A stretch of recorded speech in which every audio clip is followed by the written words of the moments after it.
It is a particular place in the state of Jharkhand.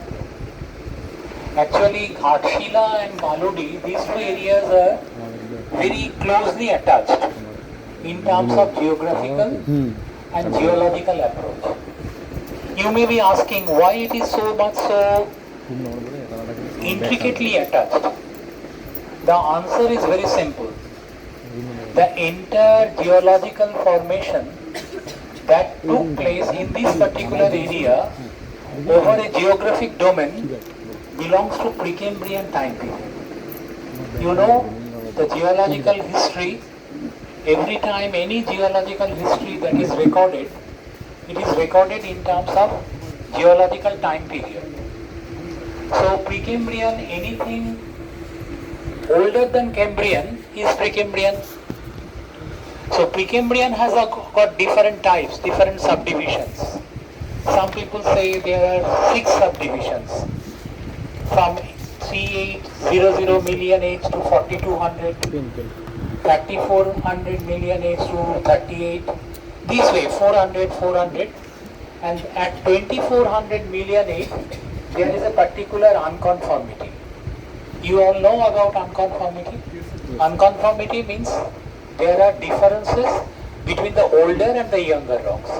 The older rock may be very much complex, structurally complex, and the younger rock may be not all that complex, maybe sedimentary or less complex, less metamorphosed. So what is the purpose in terms of your syllabus? How do we study this particular area? Our study will be in 5 different formats. There will be 5 different components of our study. What are those components? The very first component will be reaching at different spots. Say Shingbum Shear Zone, a very typical spot. Shingbum Shear Zone is a particular region where extensive faulting in terms of shearing, large scale movement has taken place. So whenever shearing takes place, most of the rocks they get brecciated, মানে fractured. তাহলে যখনই বাংলা এবং English আমি সেইখানে বাংলায় বলতে যাচ্ছিলাম, তাহলে যখনই কোনো জিনিস ফ্র্যাকচার্ড হবে তখন কি হবে, পাথরগুলো ভাঙাচোরা হবে, ফ্র্যাগমেন্টেড হবে, ছুঁচালো হবে, হলেই কি হবে, সেই পাথরের যে জিওমরফোলজি, যে পাহাড়ে আমি এটা দেখতে পাবো আর অন্য পাহাড়ের যে জিওমরফোলজি সেটা আলাদা। তাহলে আমরা যে কম্পোনেন্ট বলছিলাম না, একটা হচ্ছে নাম্বার 1 কম্পোনেন্ট হচ্ছে আমি একটা এরিয়ায় গেলাম, সেখানে কি পাথর আছে সেটা দেখলাম, কিন্তু প্রত্যেকটা পাথর, যেহেতু এটা সুবর্ণরেখা নদী পাশ দিয়ে যাচ্ছে, প্রত্যেকটা পাথরের সাথে তার পাশের যে পাথর তার একটা সম্পর্ক আছে। এই সম্পর্কটা কিরকম? There are some such rocks which are very competent. Competent মানে তারা শক্তপোক্ত, মানে তাদের মধ্যে সিলিকার পরিমাণ বেশি। যেমন এখানে দেখবে কোয়ার্টজাইট, তাতে বেডিং প্লেন, আমি একদম সুন্দরভাবে দেখাবো বেডিং প্লেন, তোমরা ডিপ স্ট্রাইক মাপতে পাবে। তার পাশেই রয়েছে নরম পাথর, মাইকা সিস্ট, তাতে হয়তো কখনো কিছু মিনারেল থাকবে, গার্নেট, কিছু স্টরোলাইট। কিন্তু একটা শক্ত পাথরের পাশে যদি একটা নরম পাথর থাকে, দুজনের মরফোলজি কি একই রকম হবে? উত্তর হচ্ছে না। তাহলে আমি যদি এখানে একটা দাঁড়িয়ে আছি, আমার পাশে যদি একটা ছোট্ট বাচ্চা ছেলে দাঁড়িয়ে থাকে, যে একদম শিশু, যে তাকে তো আমি ইচ্ছে করলে একটু চট দিলাম, সে পড়ে যেতে পারে। তাহলে এখানে বহু জায়গাতেই দেখা যাচ্ছে যে কোয়ার্টজাইটের যে পাথরগুলো সেগুলো রিচ ফর্ম করছে জিওমরফোলজিক্যালি, কিন্তু যেগুলো মাইকাসিস সেগুলো রিচ ফর্ম করতে পারছে না, সেগুলো সয়েলে চলে গেছে।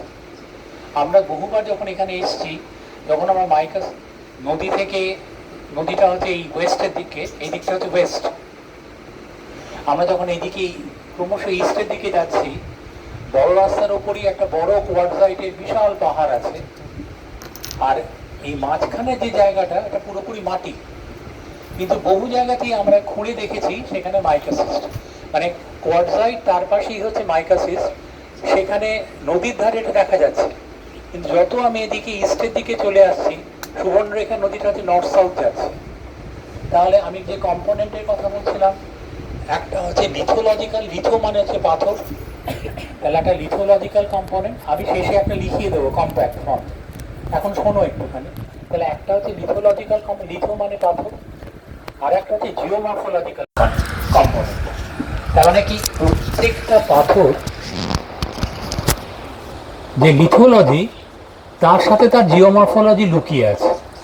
এই যে আমরা এখানে এতজন বসে আছি, তোমরা যে এজ গ্রুপে, স্টুডেন্টরা যে এজ গ্রুপে বিলং করছো আর আমি যে এজ গ্রুপে বিলং করছি, তার মধ্যে একটা আনকনফর্মিটি আছে।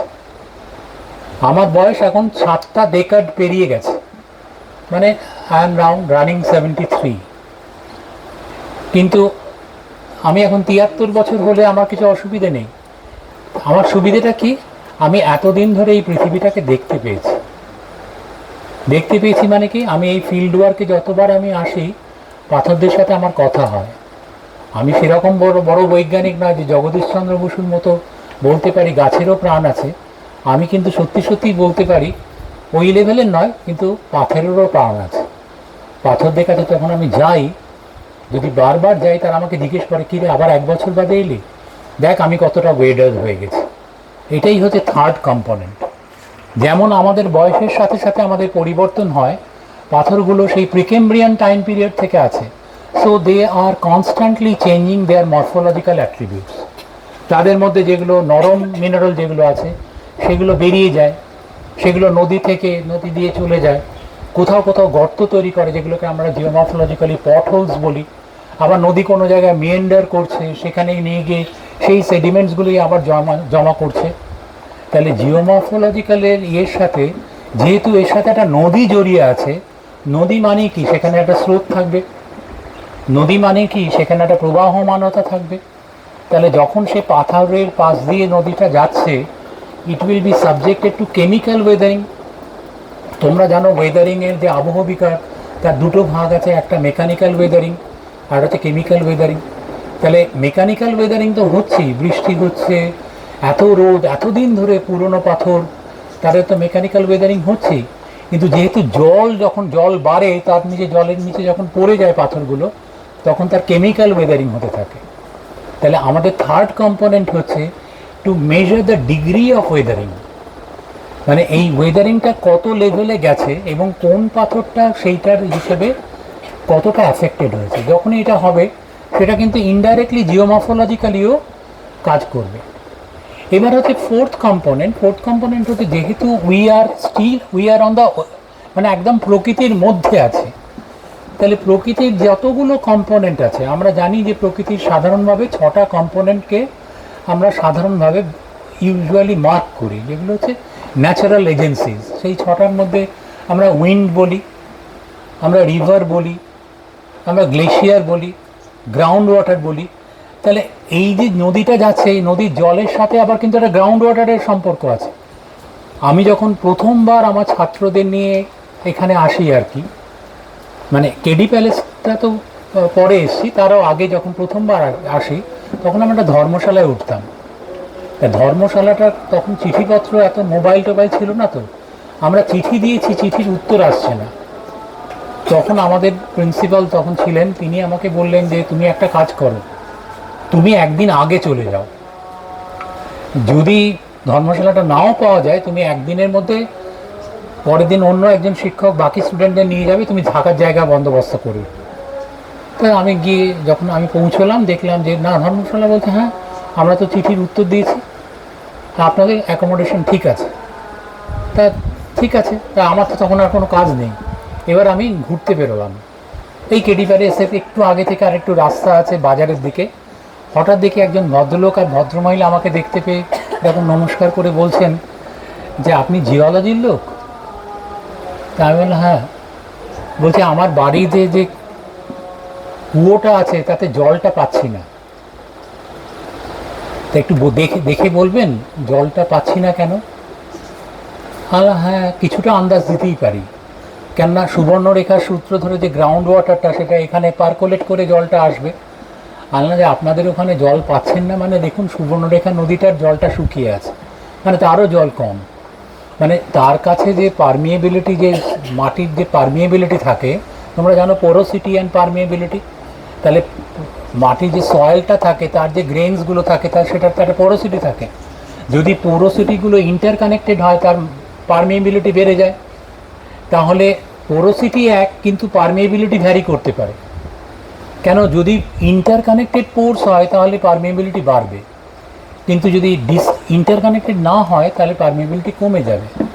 তখন আমি বললাম যে আপনাদের এখানে যে পাথরটা পড়ছে মাঝখানে একটা কোয়ার্টজাইটের ব্যারিয়ার আছে, ওই ব্যারিয়ারের জন্যে এটা কোনো কোনো কারণে, কিন্তু আপনি যদি কুয়োটাকে যেখানে মাইকা সিস্ট আছে সেই জায়গায় নিয়ে যান, কেন কেন কেন মাইকা সিস্টের মধ্যে ফোলিয়েশন প্লেন আছে, পত্রায়ন তল। তাহলে পত্রায়ন তল মানে কি? দুর্বল তল। তাহলে পোরোসিটিতে যে জলটা পোরাস মিডিয়ামে আসবে সে পত্রায়ন তল খুঁজে পেলে, তাহলে আমরা যখন কি করি, আমাদের দুর্বলতার জায়গা দিয়ে তো আমরা প্রবেশ করি। যখন আমি বলছি যে আমি কারোর প্রতি দুর্বল, তার মানেটা কি? মানে সেও যদি আমার প্রতি দুর্বল হয়, সেই দুর্বলতার জায়গাটা দিয়ে আমার তার মধ্যে প্রবেশ করতে হবে। আমাদের দুর্বলতা নানা রকমের আছে আর কি। তো অনেকে দেখি খিদে যখন খাবার আসে, খাবারের প্রতি সে খুব দুর্বল। যেমন আজকে যখন টিফিনটা দেওয়া হয়েছিল, আমাকে জিজ্ঞেস করা হয়েছিল যে আমাকে কি আরেকটি আলুর চপ দেওয়া হবে, আমাকে জিজ্ঞেস করা হলো। দারুণ অফার, মানে আমাকে জাস্ট 50 বছর বয়সটা কমিয়ে নিলে আমি বলতে হ্যাঁ হবে।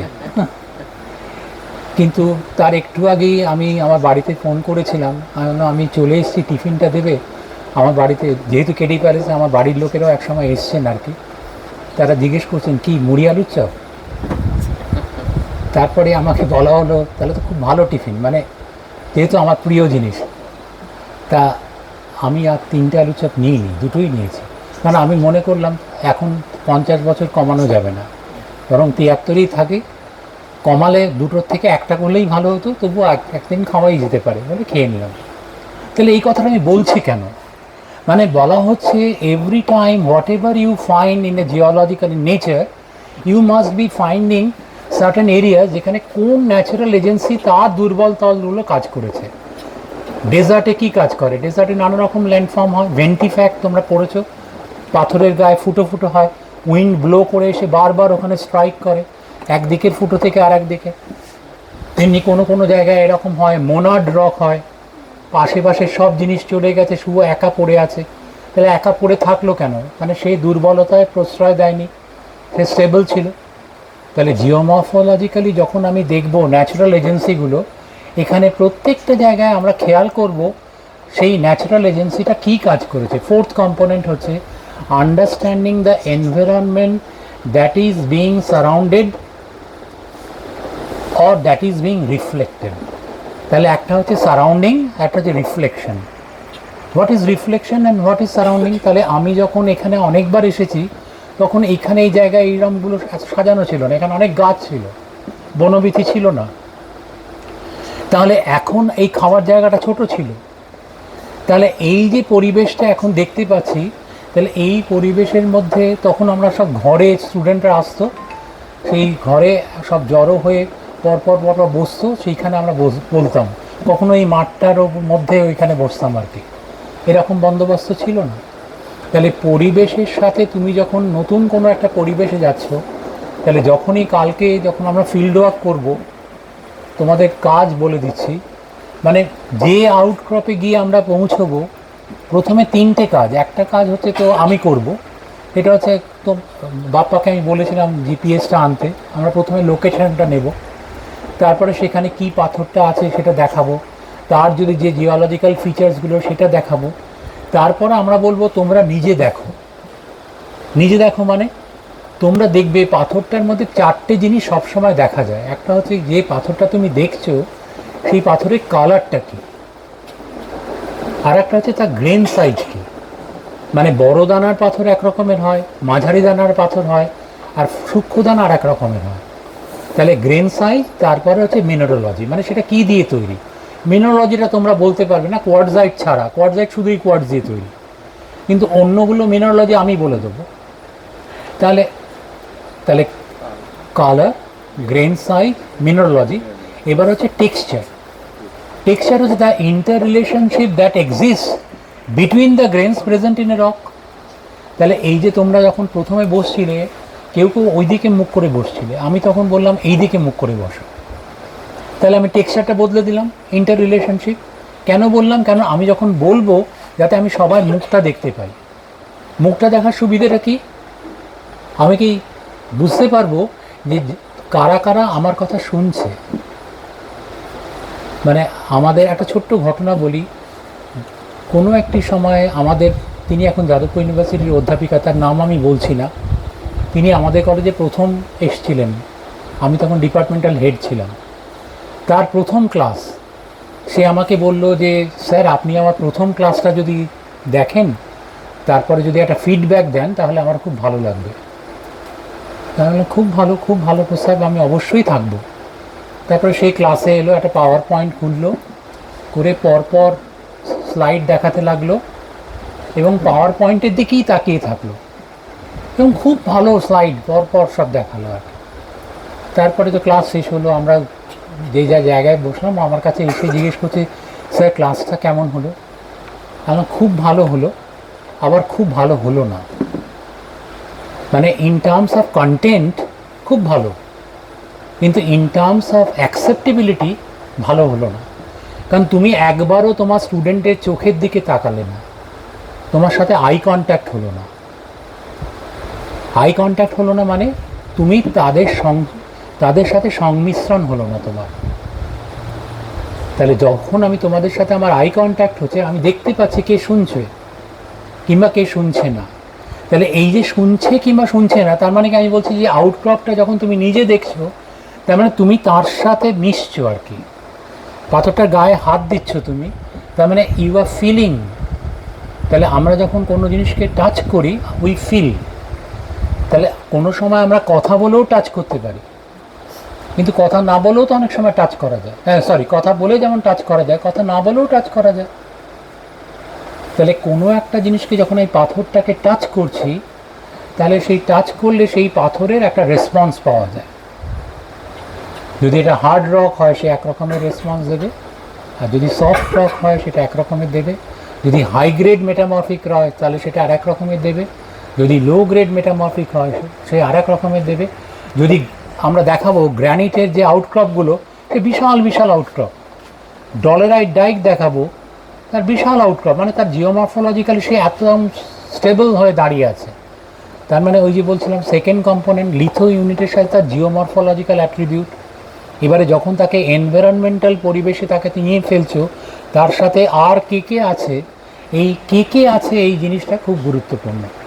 এবারে এতক্ষণ যেটা বলিনি সেটা হচ্ছে ফিফথ কম্পোনেন্ট। ফিফথ কম্পোনেন্ট হচ্ছে, যেহেতু এখানে একটা এই এরিয়াটাকে বলা হয় ক্রেটন। ক্রেটন মানে the oldest group of rock. তাহলে এই ওল্ডেস্ট গ্রুপ অফ রকে দেয়ার আর মাল্টিপল এভিডেন্স। এখানে 6 রকমের ঘটনা ঘটেছে, যদিও আমরা সব কটা ঘটনা দেখতে পাবো না। এখানে ম্যাগমাটিজম ঘটেছে, এখানে মেটামরফিজম ঘটেছে, এখানে ভলক্যানিজম ঘটেছে, এখানে নানা রকম স্ট্রাকচারাল ডিফরমেশন হয়েছে, আর এখানে মিনারেলাইজেশন হয়েছে। মানে এই যে সিংভূম শিয়ার্জন বলছিলাম, এখানে কপার পাওয়া যায়, মোসাবনি কপার, যদিও আমরা সেই কপার ডিপোজিটটা দেখতে পাবো না। তারপরে এখানে ইউরেনিয়াম মাইন্স আছে, যদুগোডা মাইন্স। তাহলে ওই সিংভূম শিয়ার্জন বলছিলাম না, একটা উইক জোন, সেখান বরাবর মিনারেলাইজিং ফ্লুইড, ওই বলছিলাম দুর্বল তল বরাবর জিনিস ঢুকতে পারে, ওই বরাবর মিনারেলাইজিং ফ্লুইড ঢুকেছে। তাহলে আরেকবার বলি, ম্যাগমাটিজম যখন আমরা দেখব, মানে গ্র্যানিট ইজ আ প্রোডাকশন অফ ম্যাগমাটিজম। এখানে কিছু কিছু এরিয়ায় ভলক্যানিক রক আছে, সেটা হয়তো আমাদের চোখে নাও পড়তে পারে, আর একটু দূরে সেটা ভলক্যানিজম আছে। মেটামরফিজম তো আমরা দেখতেই পাবো, মেটামরফিক রক, গার্নেট আছে, স্টরোলাইট আছে, হাই গ্রেড মেটামরফিক রক। তারপরে বলছিলাম স্ট্রাকচারাল, মানে এখানকার পাথরগুলো বেডেড, এখানকার পাথরগুলো ফোলিয়েটেড, এখানকার পাথরগুলো ফোল্ডেড। তাহলে যখনই ফোল্ডিং হবে মরফোলজি বদলে যাবে। তাহলে এই যে আমরা বলছি না স্ট্রাকচারাল কন্ট্রোল, তাহলে প্রত্যেকটা জিওমরফোলজিক্যাল, তোমরা ক্লাসে অনেক সময় পড়বে যে একটা জিওমরফোলজির পেছনে দুটো কন্ট্রোল থাকে। একটা হচ্ছে লিথোলজিক্যাল কন্ট্রোল, মানে পাথরই ঠিক করে দেয় আমার গঠন কেমন হবে। আর একটা হচ্ছে স্ট্রাকচারাল কন্ট্রোল, মানে তার মধ্যে কী স্ট্রাকচার আছে। আর একটা যৌথভাবে, মানে it is not like that যে সেই পাথরের যে স্ট্রাকচারটা সেখানে যদি প্রেশারটা সেইভাবে কাজ করে, ধরো ফোল্ডিং অনেক সময় মাল্টিপল জেনারেশন ফোল্ডিং হয়, একই পাথর 3বার ফোল্ডেড হয়েছে, তাহলে প্রত্যেকটা ফোল্ড একবার এরকমভাবে ভাঁজ হলো, একবার ডান দিক করে ভাঁজ হলো, একবার ওভার টার্ন হলো, পুরো জিনিসটা উল্টে গেল। তাহলে এই যে প্রত্যেকবার আমি এক একটা ফেজে এক এক রকমের ফোল্ডিং হচ্ছে, আমার মরফোলজি বদলে যাবে। তাহলে কোনো আমি এখন এরকম সোজা হয়ে দাঁড়িয়ে আছি, আমি বলতে বলতে এরকম ঝুঁকে যাই যে গাড়ি, তাহলে সেটা আর একটা ফোন, তাহলে সেই অনুযায়ী ফোল্ডের যে অ্যাকশিয়াল প্লেনটা সেটা বদলে যাবে। তাহলে এক একটা তোমরা ফোল্ড কিছুটা পড়েছো, ফোল্ডের সব মরফোলজি পড়েছো। রিকম্বেন্ট ফোল্ড বলা হয় হুইচ ক্লোজেস সাইডওয়ার্ডলি, অ্যান্টিফর্ম বলা হয় হুইচ ক্লোজেস আপওয়ার্ডলি, সিনফর্ম বলা হয় হুইচ ক্লোজেস ডাউনওয়ার্ডলি। কিন্তু যেই অ্যান্টিক্লাইন বলা হয় সে শুধুমাত্র ওপরে ক্লোজ করছে তা নয়, তার পাথরটা যে করে আছে সেটা হচ্ছে ওল্ডেস্ট রক। তাহলে আমরা বুঝবো কী করে সেটাই ওল্ডেস্ট রক?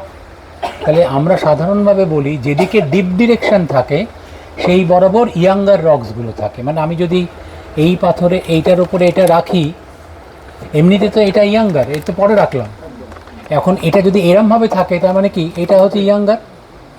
তাহলে আমরা ওই পাথরগুলো দেখে বুঝতে পারবো কোন দিকে ইয়াঙ্গিং ডিরেকশন আছে। এবারে তাহলে যদি এইরকমভাবে ইয়াঙ্গিং বুঝতে পারি এটা একদিকে, আবার কোনো একটা দিকে গিয়ে দেখলাম যে এই পাথরটাই ওখানে রয়েছে ওই দিকে ডিপ করছে, তাহলে এই জিনিসটা এরকম অপোজিটলি ইনক্লাইন্ড, তার মানে এখানে একটা ফোল্ড আছে। এখানে একদিন ওই আগের কোনো একটা ফিল্ড ওয়ার্কে এখানে একটা খুব ভালো অ্যান্টিক্লাইনের হিঞ্জ জোন আছে, তা ছাত্ররা ফিল্ডে যাওয়ার আগে আমি বলেছিলাম হিঞ্জ জোনটা দেখে আসবে, ভাগ করে দেওয়া হয়েছিল। তারপর ওরা সব দেখে এসে বলছে যে স্যার ওই হিঞ্জ জোনটা তো দেখতে পেলাম না। আমি বলেছিলাম কোথায় দেখতে পাবে আর কি। তারপরে আবার ওদের সাথে বেরোলাম, গিয়ে দেখলাম যে ওরা হিঞ্জ জোন দেখবে কী করে। হিঞ্জ জোনের ওপরে যে কোয়ার্টজাইটটা আছে সেদিনকে ছিল হাটবার, ওখানে মাংস বিক্রি হয়, মাংসটা ওইখানে ওই যে ওটা দিয়ে কাটে, ও যে মাংসওয়ালা সে বসেছে তার পাশে পাথরে, আর ওই হিঞ্জনের ওপর রেখে মাংসটা রেখে কাটছে আর সেই জন্যই দেখতে পাইনি। তখন আমি জিজ্ঞেস করলাম যে আপনার এই দোকান আর কতক্ষণ চলবে? বলে এই তো এখন 3:30 বাজে, এবার তো উঠবো। না ঠিক আছে, তো আপনি উঠে পরিষ্কার করে দিন জল টল ঢেলে। তারপরে পরিষ্কার হলো, তারপরে ওদেরকে দেখালাম দেখো এই হচ্ছে হিঞ্জন। মানে সে আউটকাম হয়তো এখন আর নেইও, মানে ও কাটতে কাটতে একসময় উড়িয়েই দিয়েছে। যার জন্য আমরা অনেক সময় বলি কোনো প্রিজার্ভ কালকেই পাবো কিনা দেখবো বাজারের দিকে, আমরা যেখানটা কালকে যাব। তাহলে ওই যে বললাম ফিফথ কম্পাউন্ড, তাহলে ম্যাগমাটিজম মানে গ্র্যানিট। আমি গ্যাব্রো দেখাতে পারবো কিনা জানি না, কিন্তু ডলারাইট দেখানো যাবে, মেটামরফিজম তো দেখানো যাবেই, স্ট্রাকচারাল ইমপ্রিন্টস তো বেডিং, ফোলিয়েশন এবং তাদের ফোল্ডিং এগুলো আমরা দেখতে পাবো। আর হচ্ছে মিনারেলাইজেশন, আমরা মিনারেলাইজেশন যে জোনটা, ওই যে জোনটা আমরা বলছি সিংমুং শিয়ার জোন, মানে ব্রেকশিয়েটেড রক, এই সব কিছু মিলিয়ে আমাদের এই যে 3 দিন আমরা বিভিন্ন জায়গায় যাব, প্রত্যেকটা জায়গায় আমরা সামগ্রিক, মানে আমাদের আলোচনাটা হবে সামগ্রিক, ঠিক আছে? তাহলে এই যে আমি এতক্ষণ কথা বলছিলাম, এটাকে আমি একটা সামারাইজ করব, একটা 5 থেকে 7 মিনিটের একটা লেখা আমি বলবো, সেটা একটু তোমরা লিখে নাও আর কি। আপনি বসে বলতে পারেন। হ্যাঁ, এবার আমি বসে বলতে পারি।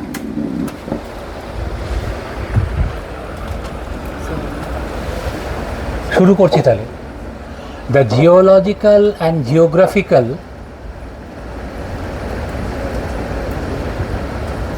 entity of Ghatshila and Galudi area, the geological and geographical entity of Ghatshila and Galudi area is considered to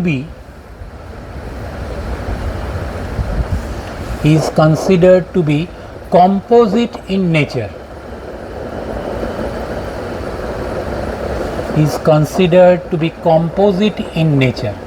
Point number 1 এটা হয়ে গেল। এবার পয়েন্ট নাম্বার 2 বুলেট দিয়ে দিয়েও করতে পারো। Point number 2, the